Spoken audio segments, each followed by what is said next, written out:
नमस्कार सर्वांना, dream study या चॅनलवरती आपल्या सगळ्यांचं स्वागत आहे। आज आपण TAT परीक्षेसाठी काही उपयुक्त असे प्रश्न बघणार आहोत आणि बालमानसशास्त्र व अध्यापनशास्त्र या विषयातील हे काही प्रश्न आहेत। चला तर मग आपण लवकर सुरुवात करूया। बघा, प्रश्न क्रमांक 1, ज्ञान पातळीपेक्षा ही वरची पायरी मानली जाते।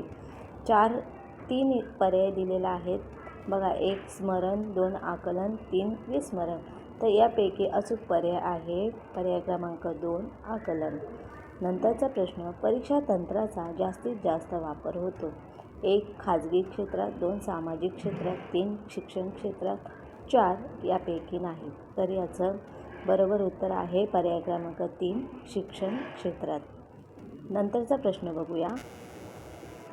परीक्षा विद्यार्थ्याला अध्ययनासाठी प्रेरणा देते। 1 तोंडी, 2 लेखी, 3 प्रात्यक्षिक, 4 यापैकी नाही। याचं बरोबर उत्तर आहे पर्याय क्रमांक 3 प्रात्यक्षिक।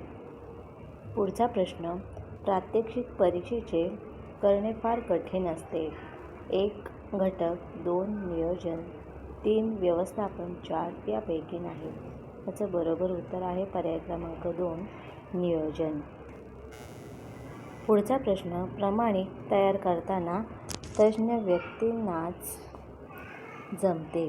1 घटक, 2 चाचण्या, 3 कसोट्या, 4 यापैकी नाही। याचं बरोबर उत्तर आहे पर्याय क्रमांक 2 चाचण्या।